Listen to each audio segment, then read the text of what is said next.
Okay, here we go. It's going to be weird because it's just you, and I'm going to keep saying guys, but there you go. So today we're going to look at how compounding interest works. The more compounding periods you have, so if it's better to have like compounding annually or compounding monthly, what's your gut feeling? What do you reckon would be better? Not sure. Don't know.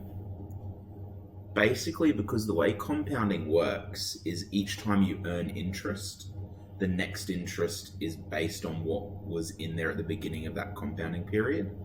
So it means that if you're compounding more often, you generally have lower amounts of interest more often. But because they're being added on more often, the principal is basically constantly growing rather than growing like once a year. And what that means is generally, the more compounding periods per year you have, the better it does. We're going to have a look at that today. So I'm learning about the effective interest rate and the number of compounding periods on loans and investments. We can investigate numerically and graphically the effective interest rates and the number of compounding periods on the future value of the loan or investment. Okay. So, what is better, a high simple interest rate or a lower compounding interest rate? So that's what I was just sort of talking about. If you had simple interest, remember, what's the difference between simple and compound? Yeah, whereas simple just is the initial amount invested only. So if you're getting simple interest and you put in like $1,000 and it was 10%, you're being charged $100 interest each time. Even if there's only 5 cents left in that account, you're still being charged the full amount of interest. If it's a loan, if it's a investment, you're not earning any money on the extra money in the account. You're only earning it on the initial stuff. So it's the only place you really see simple interest accounts these days is in loans. Back one of my jobs in uni was I was a debt collector, and there was a guy that I didn't like go around like break people's legs or anything, but I had to call people up and organize them to like the company I worked for purchased debts. So like if you'd gone to cash converters and got like a payday loan, and then had stopped paying it back after they've tried to get the money off you and they've failed, they like sell the debt on. And that's where the company that I worked for would like buy that debt, and then they'd get us to try and like get it back. So if the debt was worth like $500, it might cost the company $20 to buy it.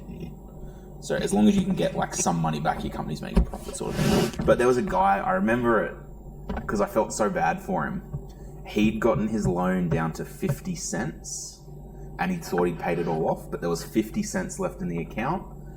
And because it was simple interest, he wasn't earning interest on the 50 cents. He was earning interest on like the $500 that the account had originally been. And because he thought he paid it off for months and months and months, he was just earning interest and he didn't know it was still there. And I think the bill when it came to me was like $800 or something. And that's because it had been earning simple interest, because all of the interest was based on that initial amount.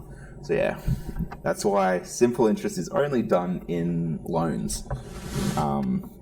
And also only in dodgy loans like cash converters, or what's the one that's always on TV, like Rabbit Finance or something? Wallet Wizard. Yeah, never get a loan from them. They're all dodgy. This isn't math related, but it's just life advice. If you got a personal loan from cash converters, this is back in the day, I don't know what it's like these days, but you got a personal loan, so it was like over $500.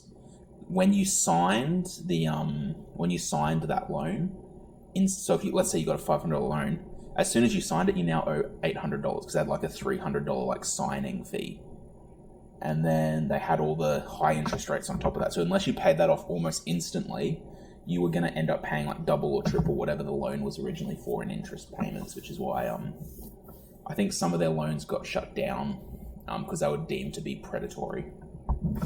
So the main one I used to do was payday loans, where you'd say, oh, I earn $1,200 a fortnight, but I need some cash now. Can you give me $1,200 and then I'll pay you back on payday? The problem is if you've gotten your whole paycheck's worth of loans, you can't pay that back on payday because there's going to be interest on top of it. So you're just stuck in this cycle of never quite being able to pay it back. So they were actually made illegal. So cash converters, I don't even know if cash converters exist anymore, actually. You don't see them. Well, I suppose you probably have them in bigger cities, maybe. But that's where a lot of people used to get their dodgy loans from. Anyway, let's do some maths. So, a compounding interest account, so back to compounding interest, will always eventually earn more money than a simple interest account. Doesn't matter what the interest rates are. You could have 100% interest compared to simple interest and a 1% interest compounding interest account. Eventually, and in that example, it would take like hundreds of years, but eventually that compounding interest account will catch up and overtake the other one. So I've given you a little example here.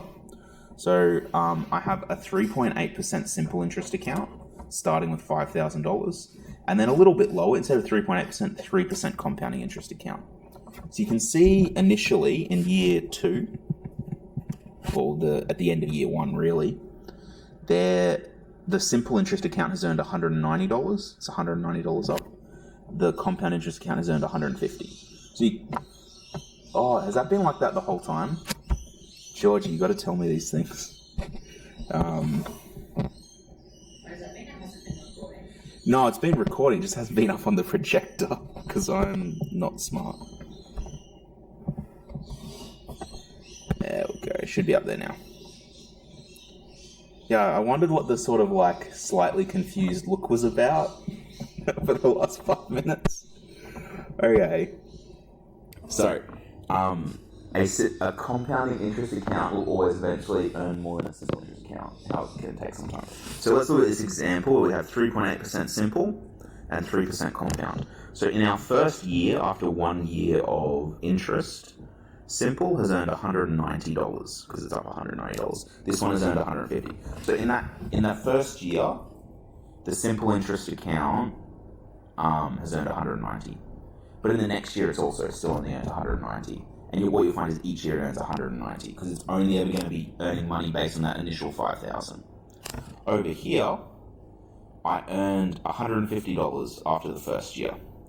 But then my new principal was $5,150. So I've earned, just doing the maths in my head, $154.50 for this year. So the amount of interest in the second year has gone up a little bit. And the amount of interest in the third is going to go up a little bit more. And the way it goes up is what we call exponential growth. So basically, the longer it's in there, the bigger that rise is going to be each compounding period. And I've just chucked that data there into a graph. So the orange is the simple interest, and it's a bit hard to see, but it's going up in a straight line. The grey is the compounding yearly. So that's not even compounding that often. It's just doing it once a year. And you can see after about 20 years, your compounding account is earning more. And as time goes on, you can sort of imagine over here it would be like separating out further. So maybe at 25, well, that is not really following that line. Sort of imagine maybe at 25 years there might be a significant amount of gap between them. So the point I want to get across is having that compounding happening really does make the account grow more. We're going to be looking at next week, which I only realized today that we're not going to have a lesson on Monday, so we only have 2 lessons next week. But we're going to be looking at how to like compare different compounding accounts to each other, and some maths we can do around that. But let's sort of analyze this graph. So what's happening with my 2 accounts? So if we had to talk about the simple interest account, what would we say? How do you describe its performance over time? So for simple interest, what's happening? What do you reckon? It's just going off the 5,000. Mm-hmm. Yeah, go up in a straight line, and it's just going to be going up by $190 per thing. If you only had 10 years, if you wanted to invest money for 10 years, so looking here, or looking at the 10-year mark, which account would you want to put your money in, simple interest or compound? Are you sure? In simple interest, you get $6,700, compound 6,500 after 10 years. Yeah, so you've got less than that. Yeah, but we're talking about investment here. Oh, Are you thinking about it in terms of a loan? simple. Yeah. Because basically, what I would say, looking at these numbers, up until about somewhere between these two values. Really, these two values. So about, what will that be, 18, 19 years, somewhere around there? Yeah. 17 years, you can see that simple interest is 8,040. 17 years compound is 8,020. So after 17 years, there's only $20 difference in it. So up until 17 years, the better account would be the simple interest one. But if the account goes on any longer, compound is better. So simple interest goes up in a straight line. Bracket 1. That does not look like a dollar sign. 190 per year.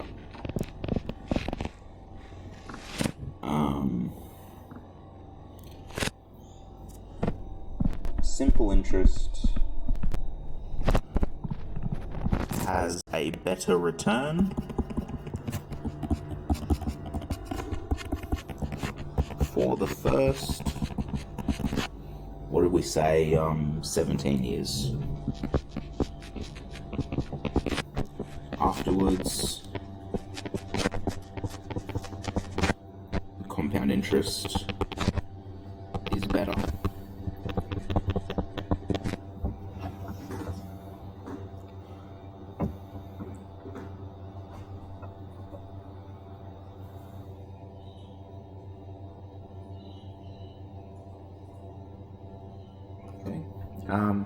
Okay, so let's look at the impact of compounding periods. So we've looked at simple interest compared to compound. Let's look at the same compounding account, but if we compounded it once a year, twice a year, 12 times a year, 365 times a year, what would the difference be? So we're going to use a compound interest spreadsheet or a recurrence relationship to complete the table below. So we're going to use a recurrence relationship. That's the way we roll. And we're going to calculate compounds per year. Actually, I tell a lie, we're probably going to cheat for the 52 one because that's going to take too long to do during a recurrence relationship. Even the 12, I think we'll cheat and go for a spreadsheet. So let's have a look at the first three at least, because that should be easy. So this is what you guys were doing yesterday. So how might we set up a recurrence relationship for the number of, for the amount in the account here? Say the total is equal to, for this, so $4,000 principal at 4.2% just for 1 year. How might we set up our equation?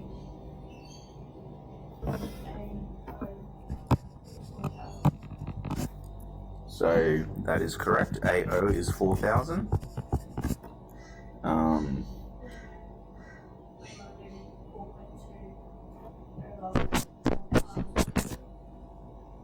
Yep.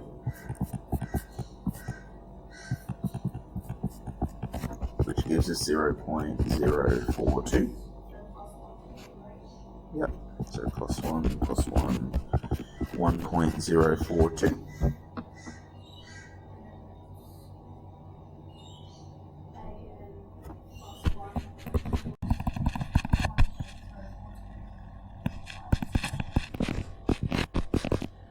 And that's it. And if we want the time, so if we want after 1 year of simple interest, we would say 1.042 times A0, which is 4,000. So let's whip out the old calculator. See what we get. 1.042 times 4,000. $4,168.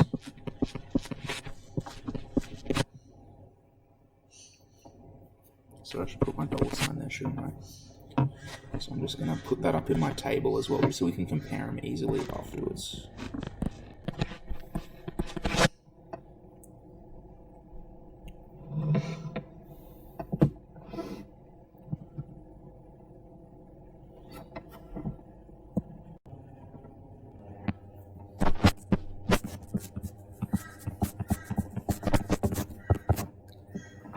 Okay, so we'll look at two compounds. The only thing difference with two compounds, first of all, we'll have to do the recurrence relationship twice. But the other thing is we'll have to change our interest rate. So how would we change the interest rate? Because it's basically, if we're compounding twice a year, that doesn't mean we get a payout of 4.2% twice a year. It's, because we're every 6 months doing the compound, we only get 6 months worth of interest. So how do we phrase the R? 4.2 divided by 2,000. Yeah, plus one. I always forget the plus one.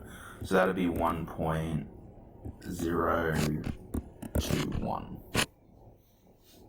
I believe. Let's just hope it's right. So if we wanted to know